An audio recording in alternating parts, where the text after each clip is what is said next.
parte de la neuroanatomía de los hemisferios cerebrales, una vez que ustedes ya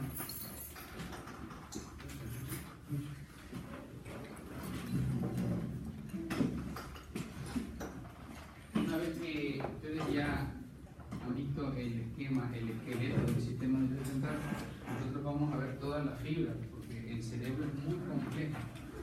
Si empezamos de esta manera, nos perdemos en el horizonte. Si empezamos desde aquí, por eso es que lo he dejado en el tercio final del curso, para que comprendamos todas las fibras del cerebro, que son muy complejas. Entonces, estas son las orientaciones. Si es de izquierda a derecha, las fibras en la resonancia magnética se ven de este color, se ven rojas. Por ejemplo, por lo tanto, el cuerpo calloso lo veremos rojo. Las fibras que descienden por la vía córtico-espinal se ven azules, y las vías que van de delante hacia atrás son fibras de asociación, son de color verde. Eso es por convención internacional, para que se comprendan de mejor manera. ¿Sí? Entonces, nosotros vemos, voy a pasar esta parte que a ustedes no les corresponde.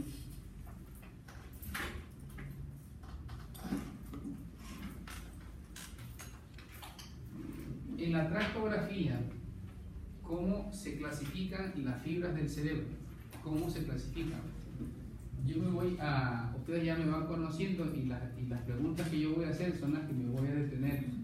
Entonces, los tres tipos de fibras: fibras de asociación, que van de delante hacia atrás, son de color verde, para que se puedan interpretar la trayectoria de las fibras cuando se hacen la macroscopía quirúrgica.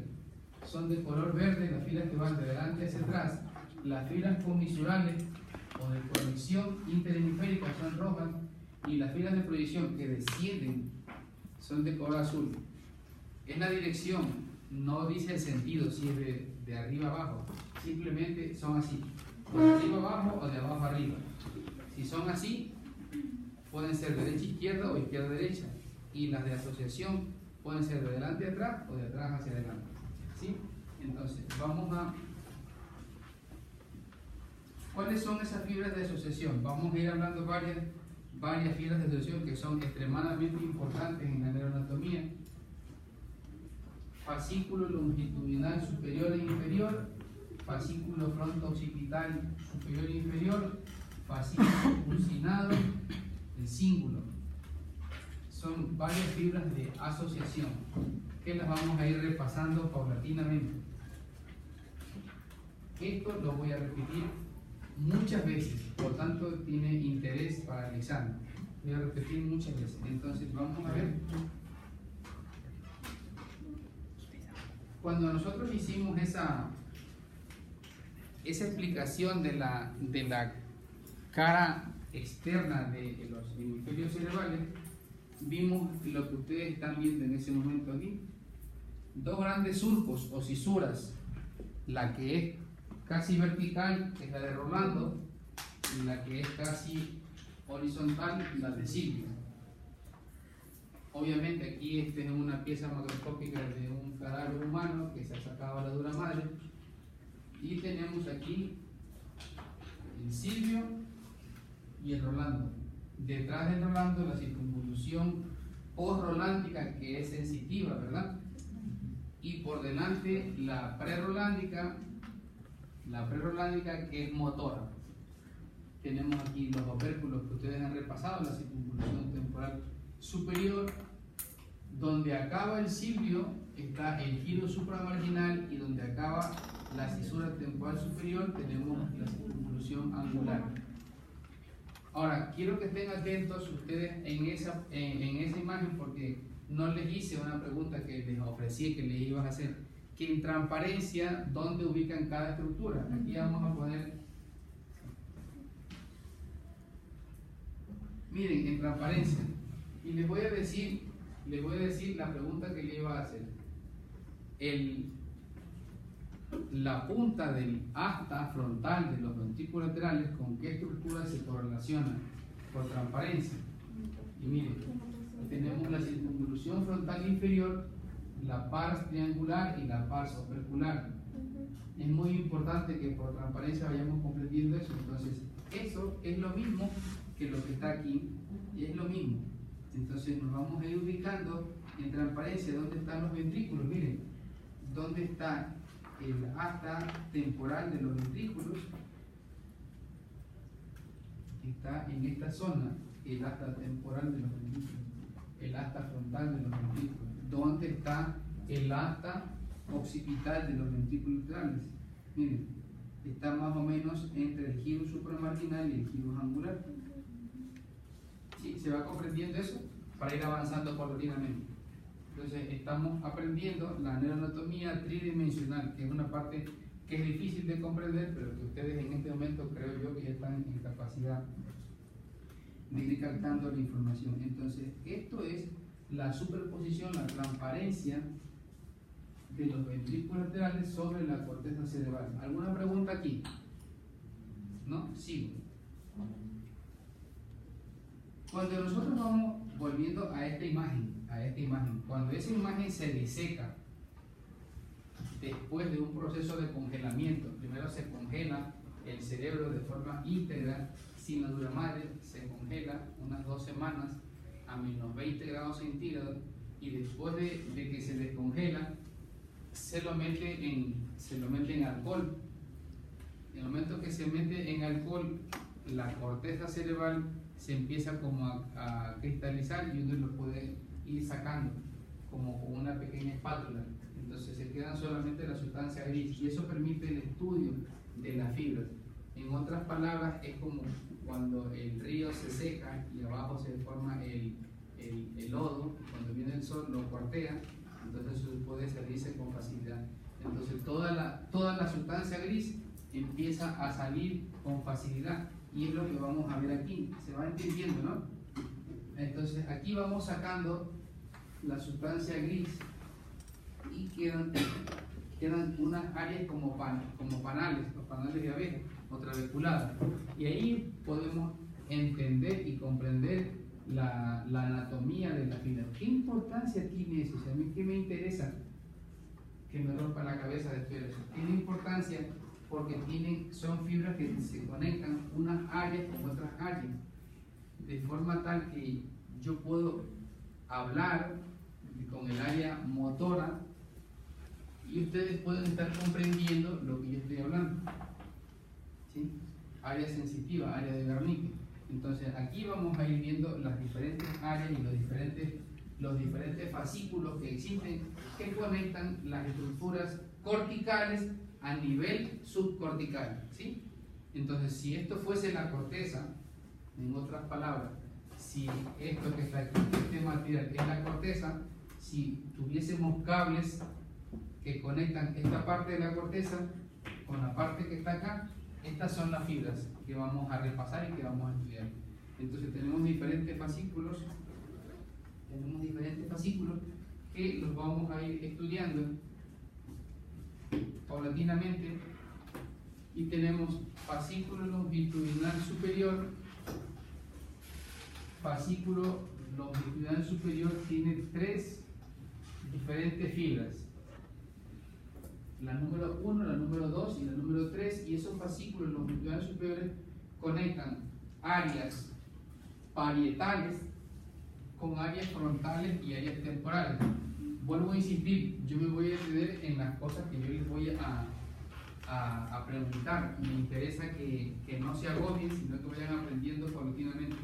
Fíjense que la corteza, la sustancia gris de la circunvolución temporal superior no ha sido removida. ¿Sí se dan cuenta, no?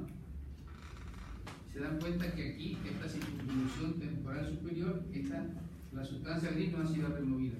Pero abajo sí, toda esta zona se van sacando paulatinamente. Y fíjense, ¿dónde está el fascículo longitudinal superior? Lo tenemos por encima del fascículo longitudinal superior en la tercera rama. Entonces, ¿dónde ubicarían ustedes el fascículo longitudinal superior? ¿Qué conectaría? Más o menos conectaría el lóbulo parietal con qué circunvoluciones, más o menos. Con la circunvolución frontal superior y media, o probablemente media, para que vayamos viendo después vamos a ir paulatinamente profundizando en esas fibras. Aquí lo tenemos, eso es la tractografía. Esto es la tractografía, cuando nosotros hacemos esto, cómo se forma, cómo se reproduce. Esto es por ordenador en la resonancia magnética. Entonces, lo único que ustedes ven aquí, anatómicamente ya se sabe dónde está cada fascículo. Entonces, lo único que hace uno es dibujar una esfera o un cubo. Uno dibuja en la resonancia una esfera o un cubo en esta zona y una esfera o un cubo en esta otra zona, y la máquina fusiona los dos extremos de los dos cubos. Por lo tanto, uno debe tener el conocimiento de cuál es la trayectoria en el cadáver de los fascículos. Por ejemplo, en la vía córtico-espinal, yo tengo que hacer un óvalo en esta zona y otro óvalo abajo en el bulbo, y la máquina hace el dibujo. Entonces, tenemos el fascículo longitudinal superior, la segunda rama, y más abajo el fascículo longitudinal superior, la tercera rama. Y es esto lo que estamos viendo aquí. ¿Esto qué es lo que está aquí? ¿Qué es esto aquí? Estos son los ventrículos laterales. Por lo tanto, ya vamos comprendiendo paulatinamente que esto que aprendimos ya en clases previas, esto que ahora lo estamos comprendiendo y que estamos relacionando a nivel de transparencia, dónde está cada uno de los ventrículos en relación con la corteza, nos permite comprender que, por ejemplo, una hidrocefalia, que uno dice no tiene nada que ver con la pulpa del cerebro, no afecta las vías, los fascículos, sí los afecta, porque, por ejemplo, en una hidrocefalia, si este ventrículo crece hasta acá, ahora se entiende por qué esos pacientes tienen trastornos. Porque si el ventrículo es así y se extiende así, ese fascículo longitudinal superior, la tercera rama, y la segunda rama se elongan, ¿verdad? Se elongan, por lo tanto, las conexiones naturales o normales que hacían, o por donde se permitía el paso de la conexión, ahora ya no está esa conexión. O puede que esté, pero está disfuncionando, no funciona adecuadamente, porque esos fascículos se han estirado como un chicle, ¿verdad? ¿Se ha entendido? ¿Sí? ¿Seguro? No, más o menos, te lo explico entonces. Si estos son los ventrículos y si hay una hidrocefalia, que ese ventrículo crezca muchísimo, ¿qué pasa si ese ventrículo crece?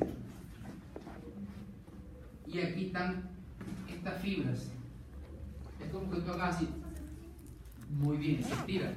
Por lo tanto, la función que deben cumplir va a estar alterada, ¿sí? Entonces, fascículo longitudinal superior, segunda rama, y fascículo longitudinal superior, la tercera rama. Después vamos a ir viendo paulatinamente qué función tiene.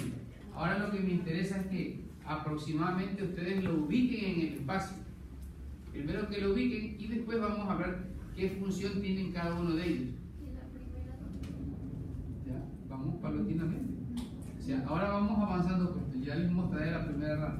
Pero quiero que pregunten de lo que ven para que se entienda. ¿Sí? Por lo tanto,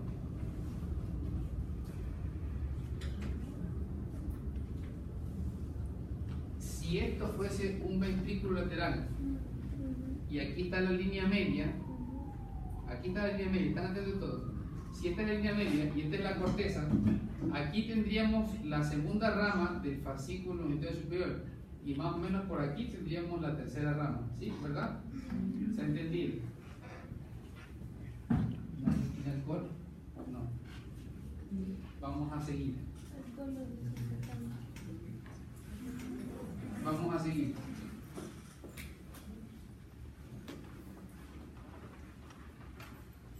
Miren, esa... No, tú mismo, gracias.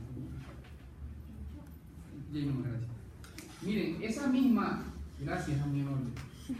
El mismo color hemos puesto para que se entienda de dónde a dónde va. Entonces, fíjense, desde la parte de atrás, más o menos corresponde al giro angular. Probablemente, ¿por qué? Porque tiene una forma tridimensional. Tiene una forma tridimensional. Puede ir desde el giro angular o a nivel del giro supramarginal. ¿Sí? Ven aquí, ¿no? Hasta la parte central de la circunvolución frontal media y de la circunvolución frontal inferior. Circunvolución frontal media y circunvolución frontal inferior. Hasta acá, ¿sí? La rama número 2. ¿Y qué función tiene?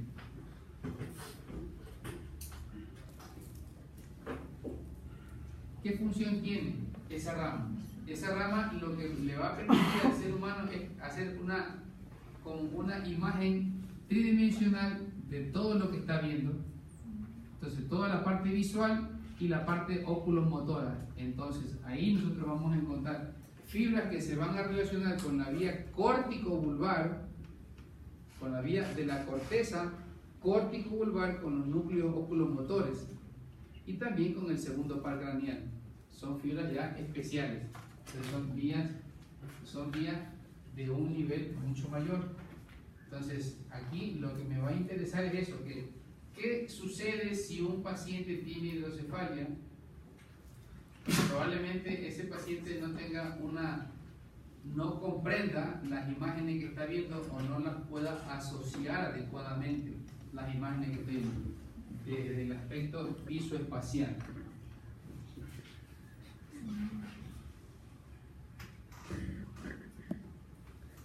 Entonces, la primera parte es de dónde a dónde va, la segunda qué función tiene y la tercera qué patología tendría si el paciente tiene una lesión ahí. Hay lo que se llama heminegligencia espacial. Heminegligencia espacial, si yo tuviese una afectación de ese tipo, heminegligencia espacial, cuando yo salgo hago esto que está aquí, me golpeo. Por ejemplo, si tengo afectado el del lado izquierdo, yo me golpearía en el del lado derecho. Entonces, que el individuo no... Cuando uno dice una persona que es negligente, le importan pocas cosas, ¿verdad? Y uno dice, es un individuo negligente, le da igual. Entonces, en mi negligencia es que no veo a otra persona. Eso, por ejemplo, puede ser típico de ciertas personas, sobre todo el sexo femenino, ¿no? Entonces, si no le interesa a la persona, es como que ni lo ve, aunque pase al lado. Entonces, en condiciones normales, eso sería... Bueno, no vamos a entrar ahí, pero el no ver, el no reconocer un objeto, eso se llama heminegligencia. Hemi porque es una parte, es como decir una hemianopsia, pero en este caso no es una hemianopsia, es una heminegligencia espacial. Yo no lo veo, por lo tanto ese individuo no puede conducir. Ese individuo puede matar a alguien, no puede conducir. Si tú tienes una heminegligencia, te puedes caer en un hueco y no has visto el hueco. No es que tengas ceguera. Ese es un concepto que es difícil que ustedes lo comprendan, pero se los voy explicando. Una cosa es la ceguera por un problema de nervio óptico o de la retina. En mi negligencia espacial es que, aunque yo tenga capacidad de ver, lo hago como que no existe para mí. Eso es una heminegligencia. Hay otros tipos de heminegligencia que son heminegligencias sensitivas, pacientes con un infarto en el óvulo parietal, en el área post-rolándica. Entonces, ese individuo tiene una heminegligencia sensitiva. Entonces, ¿cómo se le explora? Dame tus dos manos. ¿Cómo se le explora? Entonces, el paciente está con los ojos cerrados y yo hago esto. Y yo digo, por ejemplo, si tiene una lesión en el óvulo parietal del lado izquierdo, yo hago así. ¿Qué estoy tocando? Y el paciente solamente hace referencia de un lado y no del otro lado. Eso es una heminegligencia sensitiva. Eso lo irán viendo ustedes paulatinamente como vayan avanzando en la carrera, sobre todo en semiología, y eso me permite, yo ya voy ubicándome dónde está la lección y dónde está la posible etiología. Eso es precioso, la semiología cardíaca, la semiología neurológica es preciosa. Entonces, en mi negligencia espacial, síndrome de Gerstmann. El síndrome de Gerstmann, uno le da al paciente que lea algo y el paciente no es capaz de leer o tiene problemas de escribir, ¿sí? ¿Por qué tiene problemas para leer? Porque hay trozos que no los ve, que no los reconoce. Entonces, síndrome de Gerstmann. Ahora, si nosotros nos vamos a la tercera rama del fascículo longitudinal superior, longitudinal es porque es una longitud, fascículo longitudinal superior, ¿de dónde a dónde va? Del giro supramarginal hasta la parte más anterior de la circunvolución frontal inferior. Y si ustedes recuerdan cuáles son los elementos que están en la parte más anterior de la circunvolución frontal inferior, circunvolución frontal superior, media e inferior. Entonces yo tengo un área que es un área muy importante, ¿no? Área del lenguaje, de la evocación del lenguaje, evocación, el área de Broca en el lado izquierdo, y el frontal más anterior es de la interrelación con el entorno, la interrelación con el entorno. Por ejemplo, los jugadores de fútbol americano, los boxeadores que tienen afectación del polo frontal por los golpes, esos individuos tienen a veces mutismo porque no hablan, y eso que no tienen problema de lenguaje, podrían pero no hablan, o están indiferentes, están amímicos, no tienen una expresión, o puede ser también porque tengan una demencia pugilística o un Parkinson pugilístico. Ustedes conocen a Muhammad Ali, ¿no? Que tiene una demencia pugilística. Entonces, el polo frontal se va golpeando continuamente y fíjense, la tercera rama conecta esto con esto. Alguien debería decir, oiga, ¿y no será que la tercera rama conecta esto con el angular y la segunda conecta esto con el supramarginal porque está más alto? ¿Sí lo ven? ¿Sí se entiende? No cacharon. Si digo que la tercera rama conecta esto, y yo podría decir, debería conectar con el angular, la tercera, y la segunda conecta esto y debería ser con el supramarginal. Son fibras que hacen así, como olas, ¿sí? Entonces, la tercera, que está más baja, conecta con el supramarginal, ¿sí? La tercera conecta con el supramarginal y la segunda con el angular, ¿sí?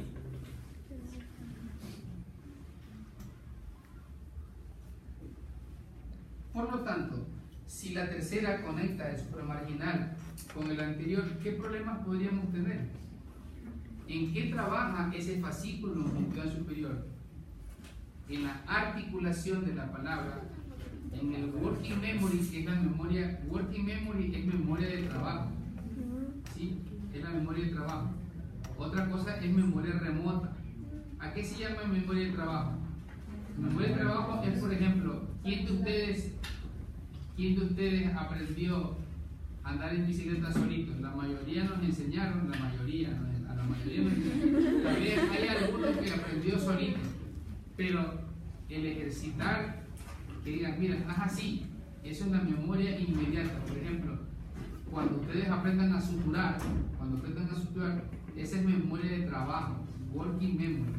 Entonces, el fascículo longitudinal superior, la tercera rama, trabaja y entra en funcionamiento en la articulación de la palabra, en la memoria de trabajo y en la atención visoespacial. ¿Y qué problemas tendría?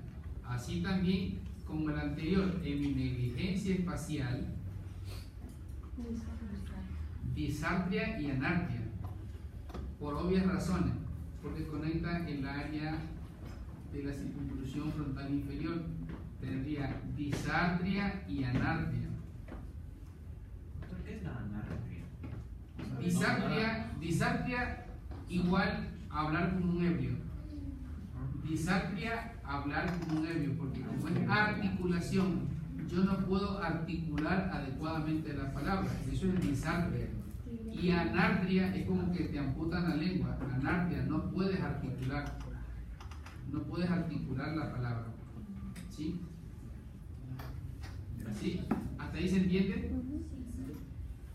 ¿Quién tiene dudas?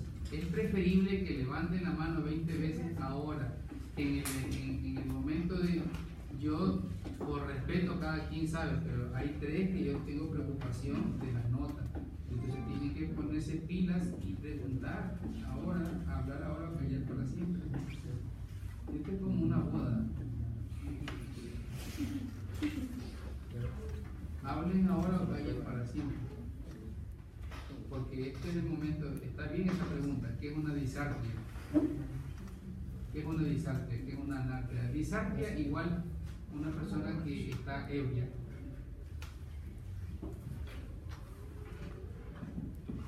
Otra palabra de un individuo que traduce un individuo ebrio es un paciente atáxico, ¿verdad? Ataxia de la marcha, un paciente atáxico es un paciente que está ebrio, que el alcohol afecta a las células del Purkinje, del cerebelo, y entonces el individuo camina borracho. Venga, vamos a ver. Entonces, ahora, fíjense que aquí hemos sacado una parte de la sustancia gris y ahora vamos a colocar debajo de ese esqueleto que están arriba en el A y el B, debajo de ese esqueleto vamos a colocar una lámpara. Debajo del esqueleto ese vamos a colocar una lámpara, en el fondo una lámpara, y entonces me va a permitir ver, tal vez con un poquito de mayor claridad, algunas estructuras. Aquí tenemos desde arriba para abajo la circunvolución frontal media, la circunvolución postcentral, por lo tanto, ¿esto qué sería? Rolando, un porcentaje de Rolando, un porcentaje de sensitivo, y esto es motor. Pars triangular y pars opercular. ¿Por qué se llama opercular? Porque es de apertura de esos labios, los labios de la cisura de Silvio, frontales arriba y temporales abajo. ¿Ya? Aquí ya la circunvolución temporal superior ya se está esqueletizando. Se está esqueletizando porque estamos quitando ya la sustancia gris. La circunvolución temporal media prácticamente ya no existe. Y la circunvolución temporal inferior. Y aquí vemos fibras que están acá cuando en oscuridad se ponen lámparas, una luz, una linterna debajo de ese esqueleto y vemos las diferentes fibras. Y aquí hay unas fibras, aquí ya sabemos que es la circunvolución frontal superior, el giro postcentral, el presental, pars triangular, pars opercular, circunvolución temporal superior, y aquí hay una letra AF que es el fascículo arcuato. Vamos a ver de dónde va ese fascículo arcuato. Es otro fascículo. Aquí hay un fascículo occipital vertical, circunvolución temporal media, circunvolución temporal inferior. De momento, hasta ahora en la clase, que son las 5 y 6, hemos visto 2 fascículos. El superior, la rama 2 y la rama 3. Ahora vamos a ver el fascículo arcuato. Ese fascículo es muy importante. Y miren, aquí en la D vamos a ver 2 fascículos más, que es el fascículo longitudinal inferior y el fascículo longitudinal medio. Fascículo longitudinal inferior y fascículo longitudinal medio. ¿Ya? Fíjense, aquí cada vez más se ha sacado la sustancia gris del opérculo silviano, y aquí ya tenemos, miren, ¿esto qué es? La ínsula. Esto ya es la ínsula, pero aquí estamos viendo la cápsula externa o extrema por fuera de la ínsula. Vamos a ver el fascículo longitudinal medio, por donde discurre más o menos por la circunvolución temporal superior, y el fascículo longitudinal inferior más o menos de la tercera circunvolución temporal o circunvolución temporal inferior hasta el polo occipital. ¿Sí?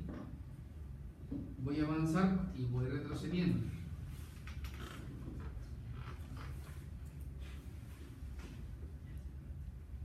A ver, fascículo arcuato. Fascículo arcuato. Por lo tanto, aquí tenemos dónde está el fascículo arcuato. Esto que está aquí, que está señalizado, esto es el fascículo arcuato. ¿Qué estructuras conectan? ¿Cómo está relacionado en relación con los ventrículos laterales? Está por fuera de los ventrículos laterales. Ese fascículo arcuato está por fuera de los ventrículos laterales. Yo les voy repasando, pero yo tengo la obligación moral de dejarles esta presentación aquí para que ustedes lo vayan. Solamente dejen la curiosidad a un lado y solamente vean las diapositivas que yo les estoy explicando, porque si se ponen a ver esta diapositiva, déjenme ver qué diapositiva es. Esta es la 79, pero aquí hay muchas diapositivas y por arriba también. Entonces solamente céntrense con las diapositivas que yo les estoy explicando para que no se dé una crisis convulsiva. ¿Ya? Entonces, fascículo arcuato. A ver, voy a hacer un ejercicio. A ver, el último. Con tu mano, más o menos, dibújate la disposición anatómica del fascículo arcuato, de tu fascículo arcuato derecho, con tu mano. Y tú lo vas a hacer el mismo, pero tú no ves lo que él va a dibujar con su mano. ¿Sí entiendes? ¿Cómo? A ver, tu fascículo arcuato derecho. Tu fascículo arcuato derecho, ¿cómo sería?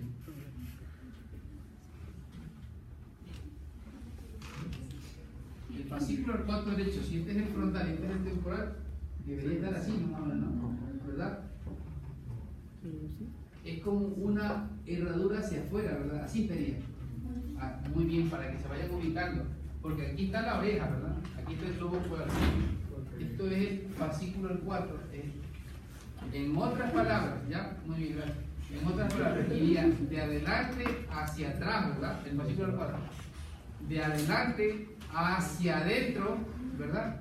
Hacia afuera y otra vez hacia adelante. ¿Sí? ¿Están todos siguiendo? Esa es la disposición del fascículo arcuato. Por lo tanto, a nivel profundo, si esto es los ventrículos y la corteza,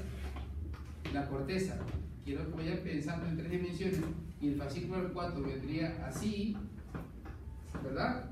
¿Sí? ¿Sí o sí? Sí. ¿Alguien se perdió en el camino para rescatarlo?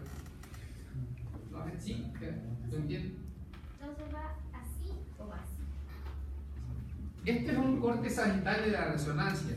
Si está por fuera de los ventrículos, ese fascículo arcuato está circunvolución frontal inferior, va hacia atrás y hacia adentro, se va hacia afuera y otra vez viene aquí. ¿Ya? Estamos hablando del fascículo arcuato. Vamos a ver qué importancia tiene. Ese es uno de los más importantes. Es uno de los más importantes. El fascículo arcuato. ¿De dónde va? Del lóbulo temporal. El lóbulo temporal, en otras palabras, podríamos decir, del lóbulo temporal se mete a la línea media, no llega a la línea media porque está fuera de los ventrículos laterales, se va hacia adelante, un poquito hacia abajo y sale hacia el lóbulo frontal. ¿Ya? Uno de los más importantes. Estoy desarmando la pieza de... En otras palabras, cuando yo insisto, esas preguntas todos deberían contestar. Lóbulo temporal, ¿hasta dónde va?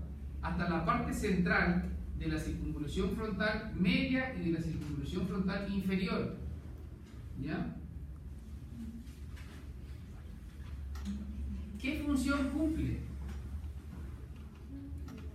lenguaje romántico o semántico, lenguaje semántico y lenguaje fonémico. ¿Quién sabe lo que es lenguaje semántico y qué es lenguaje fonémico?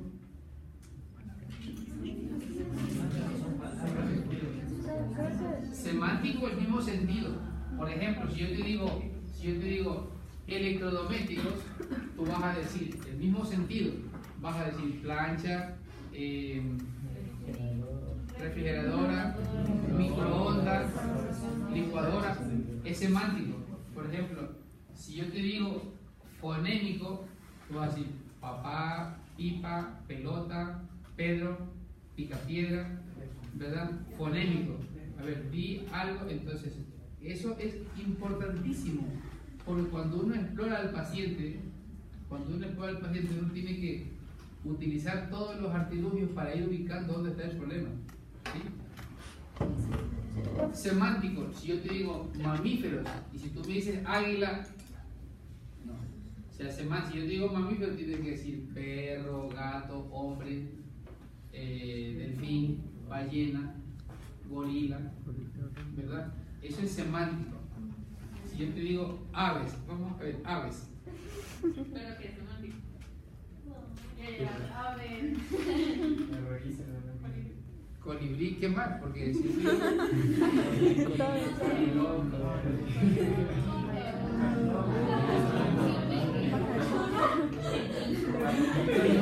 pterodáctilo. Bueno, vamos a seguir.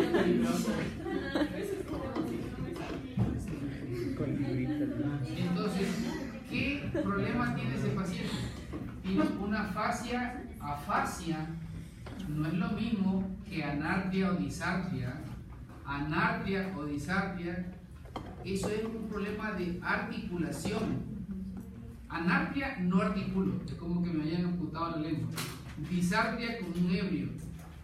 Pero una afasia o es motora o es sensitiva. Motora yo no puedo hablar y sensitiva no puedo entender. Pero aquí hay una afasia transcortical motora.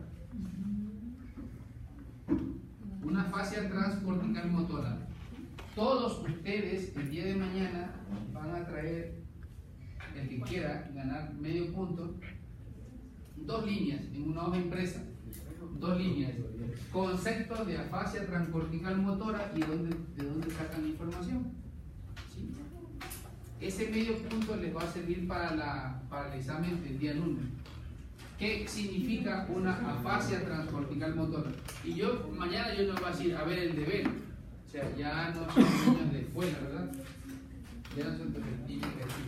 Mientras, aquí está, afasia transcortical motora. Ya he aprendido. Yo les voy a dar una pista. Ustedes entran al Google y ponen afasia y le dan a imagen y sale unos cuadritos. ¿Qué es una afasia motora? ¿Qué es una afasia sensitiva? ¿Qué es una afasia transcortical motora? ¿Qué es una afasia transcortical sensitiva? Y ya, el que si quiere ganar un punto, eso ya es otro nivel, ¿no? Nivel avanzado. Y si quiere trae y dice, a ver, yo voy a explicar y yo hago la representación, salgo adelante y hago la representación de un paciente con una afasia transcortical motora. Ya, entonces, parafasia fonológica. ¿Qué es una parafasia fonológica? Parafasia es que me salta a mí algo que no está dentro de esa fonología.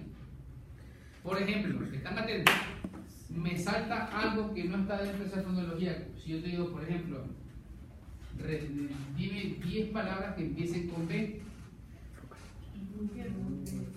Le doy una oportunidad muy grande al alumno. Mira, burro, ¿verdad? Bestia.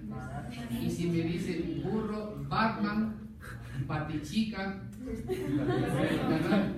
Batimóvil. Si me dice canario, si me dice canario, esa es una parafasia fonológica. Esa es una parafasia fonológica. ¿Sí?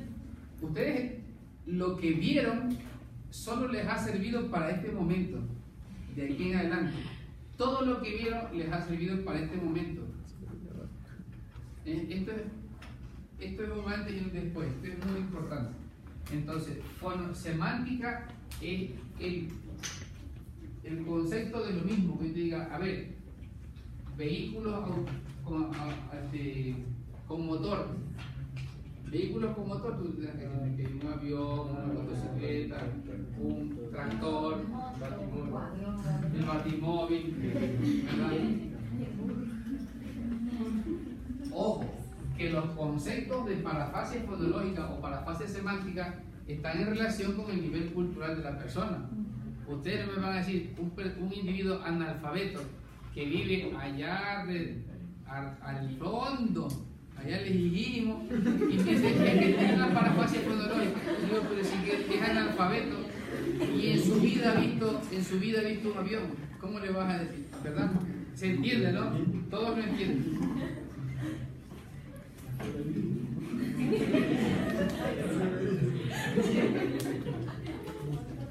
Fascículo occipital vertical.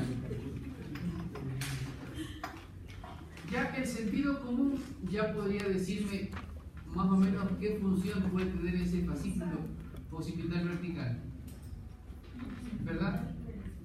¿Qué función? Sí, ¿qué función tiene el lóbulo occipital? Visual. Por lo tanto, ese fascículo occipital vertical yo tengo que buscar alguna relación, tiene que tener alguna función ese fascículo occipital vertical. Vamos a ver, ¿de dónde va?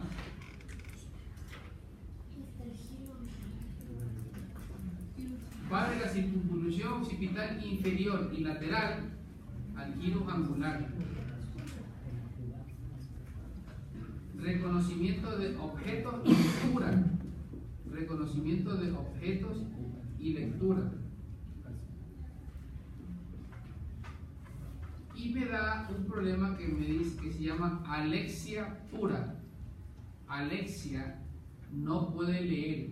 Ese individuo no puede leer. Aunque sea un erudito, aunque sea un premio Nobel de filosofía, si tiene una lesión ahí, ese individuo tiene una alexia pura. ¿Por qué se llama pura? No es porque sean vírgenes, sino que se llama alexia pura porque no tiene otra clínica, no tiene otra sintomatología. No es un individuo que está hemipléjico o heminegligente, porque eso es la parte que está bastante posterior. Entonces solo tiene alexia. ¿Sí? Pregunta. ¿Esto solo incluye lo que es la lectura o también puede lectura? Eso solamente es alexia. Porque si no puedo leer, tampoco es como se puede escribir. No. Pero no es lo motor. No. Tú mañana no entras a clase si no me traes lo que es el síndrome de Gertzmann y te vas a ganar tu medio punto y tú sales aquí y tú explicas a todos lo que es el síndrome, pero a ti solamente te va a dar medio punto extra. Gertzmann, ya lo viste, el síndrome de Gertzmann, ahí está, Gertzmann. Tú vas a explicar mañana, porque todos se van a ganar medio punto, bueno, todos los que quieran, se van a ganar medio punto. ¿Con qué tema? ¿Qué les dije? Afasia transcortical motora. El que quiera dice, yo estoy preparado para ganar medio punto extra más y voy a explicar la afasia. Y tú solamente aquí vas a hacer el síndrome de Gertzmann, perdón.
Bueno,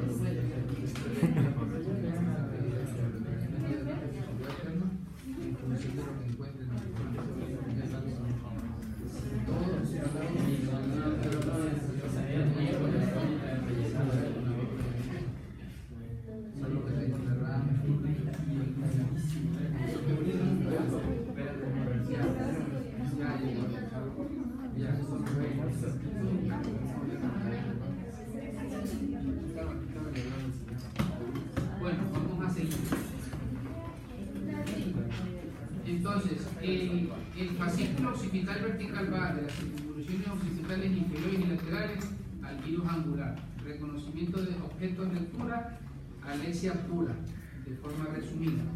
¿Ya?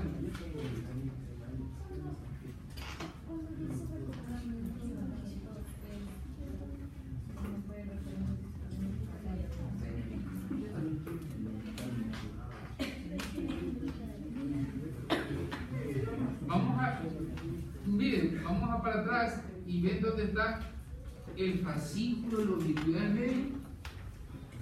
Mira dónde está el fascículo longitudinal mediano. El fascículo occipital vertical no se debe confundir con el fascículo longitudinal inferior. Mientras vamos explicando esto, ustedes van fijando el conocimiento anatómico que tenían. Son los que se están amargando la vida, quien los mandó a estudiar medicina. Con el fascículo longitudinal medial, el fascículo longitudinal inferior es longitudinal, es horizontal, a diferencia del fascículo occipital que es vertical. ¿Sí? Es vertical.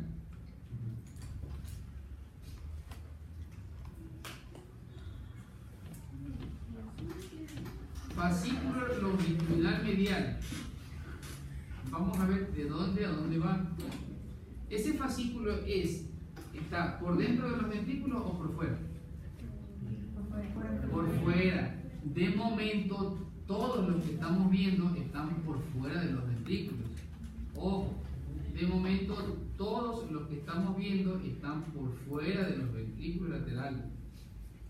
El fascículo longitudinal medial, ustedes ya están viendo dónde va, ¿verdad?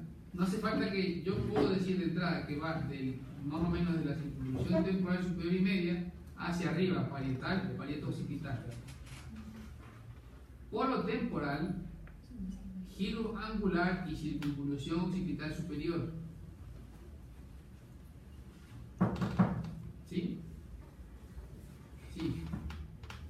No, tú. ¿Estás en clase? Tienen que estar en clase, tienen que estar atentos en clase. Circunvolución occipital superior, giro angular, polo temporal.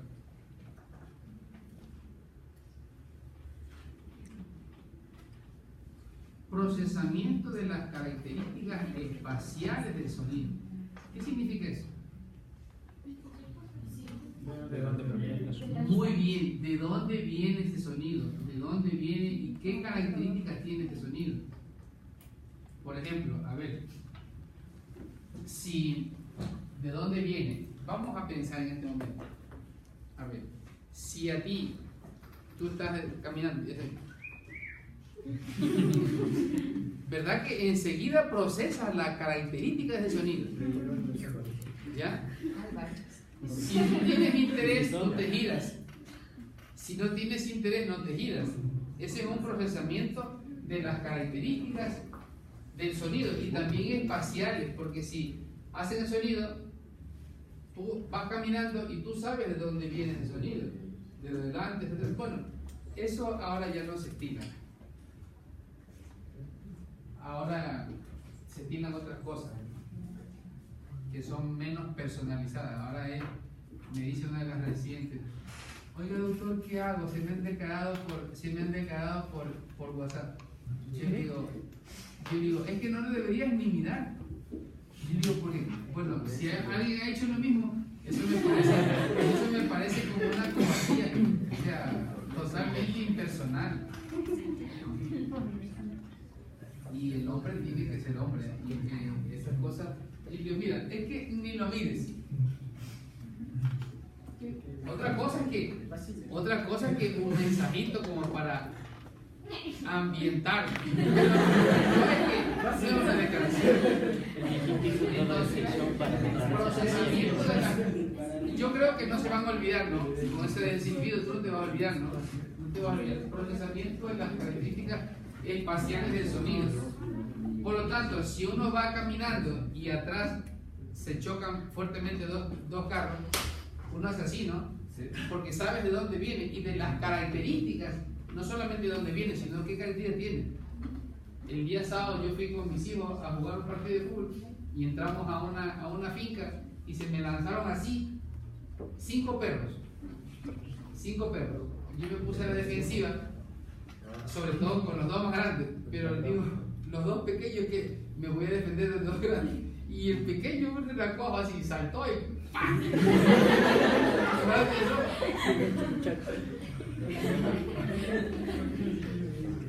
Procesamiento de las características espaciales del sonido.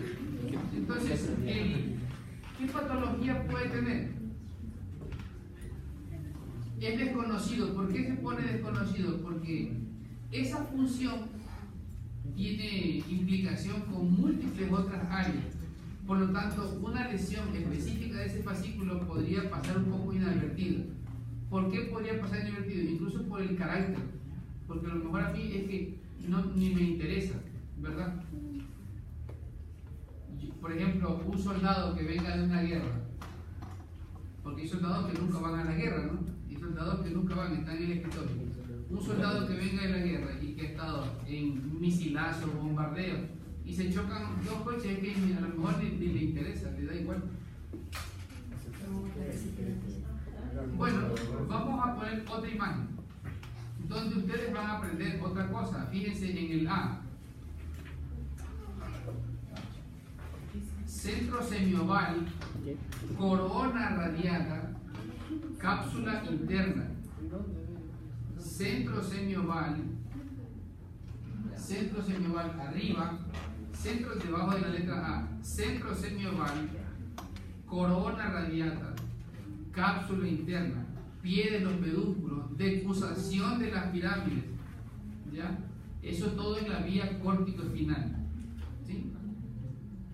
En otras palabras, circunvolución prerolándica o circunvolución motora, no se dice premotora porque es la motora. Circunvolución prerolándica o precentral, centro semioval,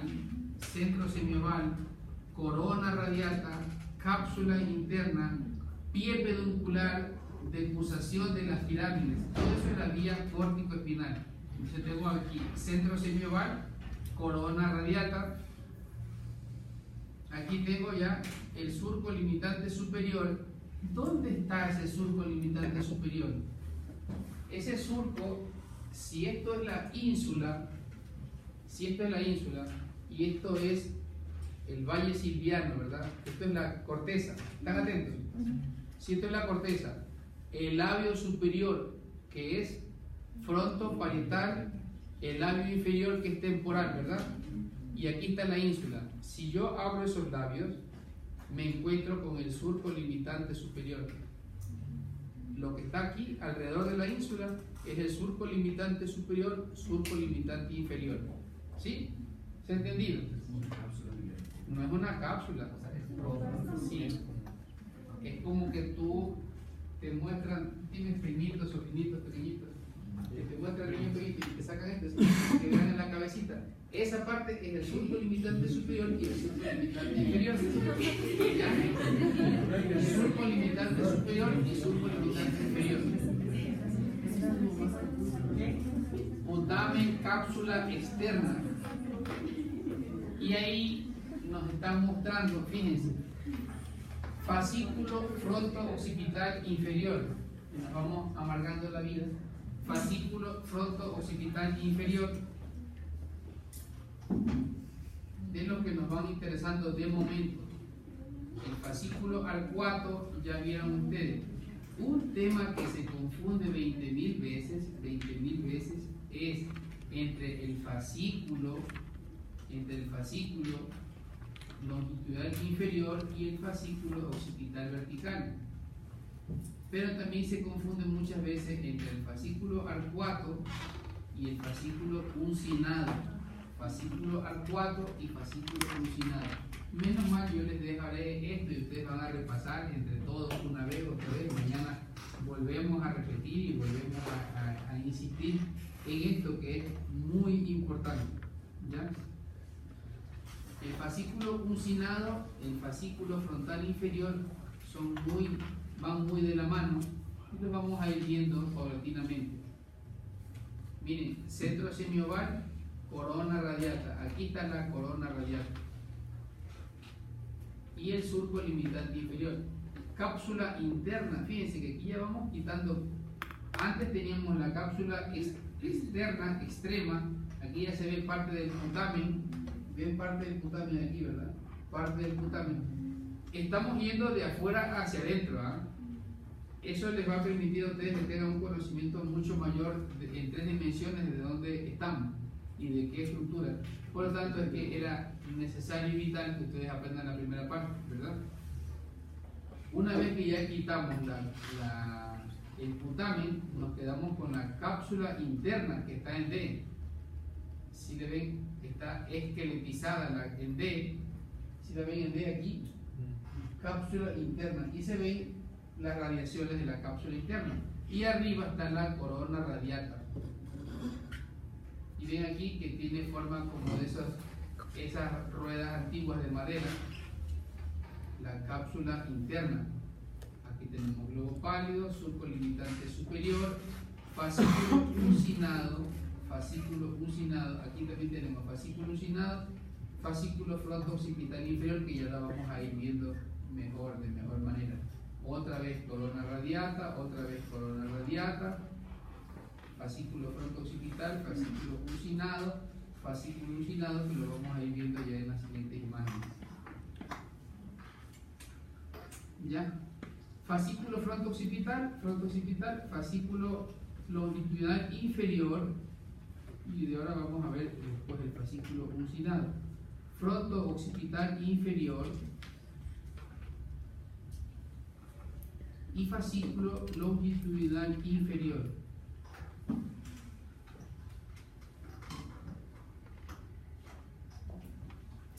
Va de la parte anterior de la circunvolución frontal media hasta el lóbulo occipital. Probablemente es uno de los más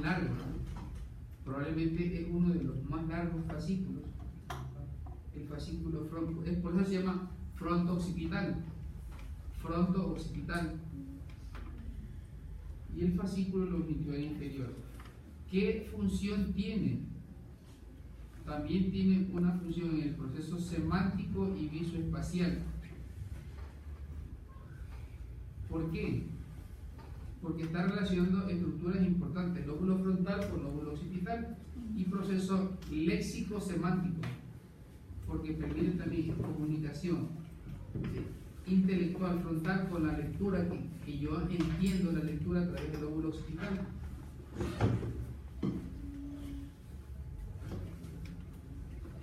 Y yo tengo parafasias semánticas con un compromiso del fascículo fronto-occipital inferior.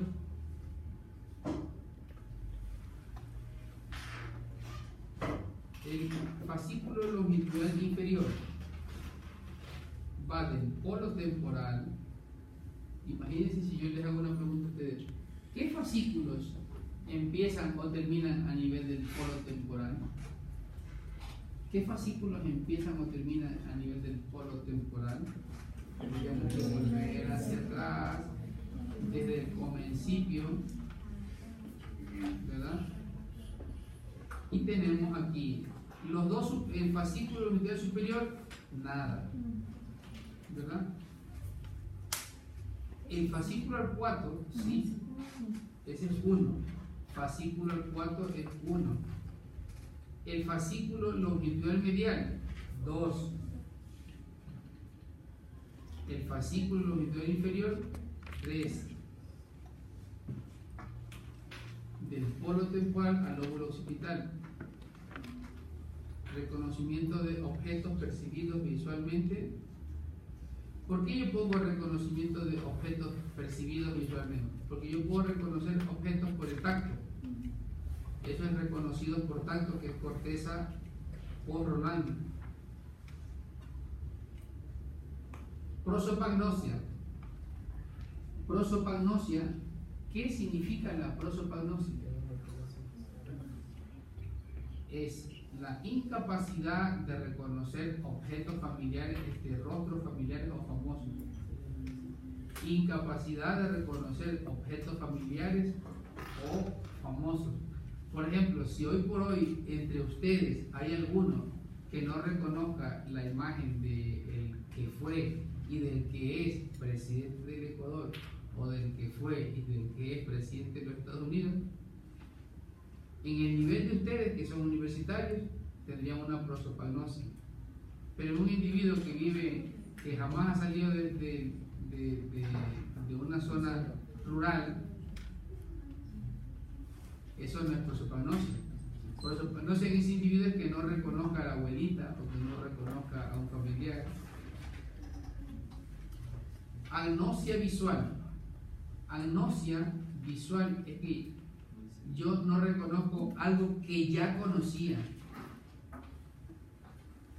Si a mí, por ejemplo, me muestran una fruta de las que están en esas montañas aleluya de Avatar, si no conocemos esa fruta, no podemos decir que es una agnosia. Una agnosia es algo que yo ya aprendí, y agnosia visual, entonces, es desconocer algo que ya conocía. Y alexia, que no puedo leer. ¿Ya? Vamos a ver estas fibras de la comisura anterior. ¿Recuerdan que yo les dije estas fibras de la comisura anterior? Esta es una fibra que tiene dos clasificaciones. Son fibras de asociación, pero también son fibras de conexión entre los dos hemisferios, son comisurales. Son fibras que vienen de un lado para otro. Entonces, una rama que va a los dos lóbulos frontales y una rama que va a los dos lóbulos temporales. ¿Recuerdan eso?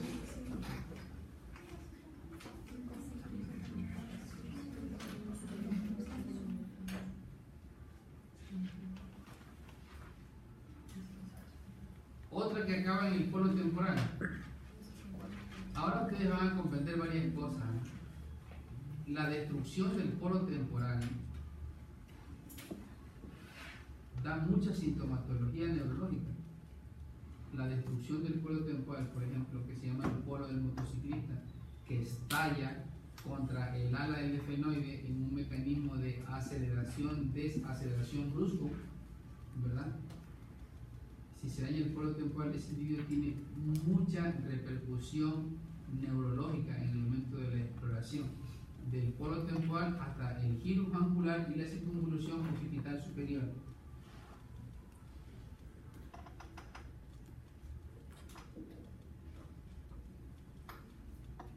También interviene en el procesamiento de las características espaciales del sonido. Igual que cuál. Vamos a ver si alguien se perdió, lo rescatamos. Igual que procesamiento de las características espaciales del sonido, el fascículo longitudinal medial, ¿sí? Procesamiento de las características espaciales del sonido, el fascículo longitudinal medial y fibras de la comisura anterior, procesamiento de las características espaciales del sonido. Igual, como cumple, esa zona puede estar suplementada por otras funciones, puede que pasen desapercibidas, porque están todas las otras funciones indemnes, pero si no estuviesen indemnes, podrían haber una manifestación de las que están ahí. Bueno, vamos a seguir avanzando y aquí tenemos otros fascículos que son muy interesantes y unos fascículos, fíjense que la de residente a nosotros nos hacían esqueletizar los cerebros y nos daban, por ejemplo, en los cursos de práctica los residentes de neurocirugía, tenga 4 cerebros a cada uno, ¿no? Nos ponían así, 4 cerebros cada uno. Y uno decía, ¿por qué tengo que perder el tiempo? ¿Por qué no voy a la cirugía y ayudo a operar? Y dice, no, ahora te toca esto. Y uno tiene que pelar un cerebro. Y el primero está permitido, el primero y el segundo está permitido que rompan los fascículos. Pero el tercero y el cuarto tienes que dejar los fascículos al pelo. No puedes romper los fascículos, entonces tienes que ir. Pero te molesta porque a veces te puede llevar 6 horas en eso. Dice, bueno, pues tengo que entregarlo, me dan 2 días. Y si estoy desesperado, los acabo en 6 horas, pero el último, en vez de dejarlo al pelo, lo dejo todo destrozado porque estoy contra el reloj y porque ya me quiero ir y porque no me gusta eso de ahí. Si es un muerto, yo no voy a operar muertos, ¿verdad? Yo no voy a operar muertos, voy a operar vivos, y además que es un trozo de un muerto, pero es así. Entonces uno tiene que practicar y practicar y practicar y practicar. Entonces, como ustedes son jóvenes, para que se recuerden, les pongo ejemplos para que fijen conceptos, ¿no? Hay una película en el que el maestro al chico le dice que limpie cristales. ¿Cómo se llama esta película? Karate Kid. Y entonces él dice, ¿por qué tengo que estar haciendo esto? ¿Ah? ¿Perdón? Eso. ¿Por qué tengo que estar haciendo eso de ahí? Y entonces, ¿por qué tengo? Entonces, y nosotros tenemos que escoger, y a cada uno nos dan 4 cerebros ahí. Y tiene que estar. Entonces, coge los bajalengua, los partes, pero no los partes así. Vamos a partir esto. No los partes así, sino que los partes así, para que te quede una punta y la parte roma, la ancha aquí y la punta así. Y entonces empiezas tú, te sientas y lloras porque está formalizado, lloras y fuera cebolla, y pelas y pelas y pelas y tienes que bien. Y entonces hasta que eso se queda. Pero uno dice, pero es una pérdida de tiempo, y no es una pérdida de tiempo, no es una pérdida de tiempo. Entonces, esto que está aquí es muy importante. Después empiezan a ir viendo fascículos. Me voy a saltar esa imagen, entonces vamos a ir viendo otros fascículos. Des en cuenta que aquí nosotros ya hemos ido penetrando y ya se ve el tálamo, se ve la cabeza, el núcleo caudado, ya se ve el cuerpo de los ventrículos y el cuerno frontal de los ventrículos. Esto me permite comprender que los fascículos que yo voy estudiando son cada vez más profundos. Y aquí tengo el famoso fascículo uncinado. Cuando les dije que hagan el fascículo arcuato, ¿cómo estaría? Y cómo está el fascículo uncinado. Entonces, si el fascículo arcuato yo lo veía más o menos así, el fascículo uncinado lo veo así. Son 12, una C más pequeña y una C más grande. El fascículo uncinado, que ustedes lo ven ahí, de color lila. ¿Ya? Voy a darles 15 minutos, porque hay, de aquí yo veo por lo menos 9 caras y ya dicen, ya nos vamos a electrocutar. Me voy a suicidar. Podemos continuar. Sí. Hay caras que parece que se van a electrocutar, entonces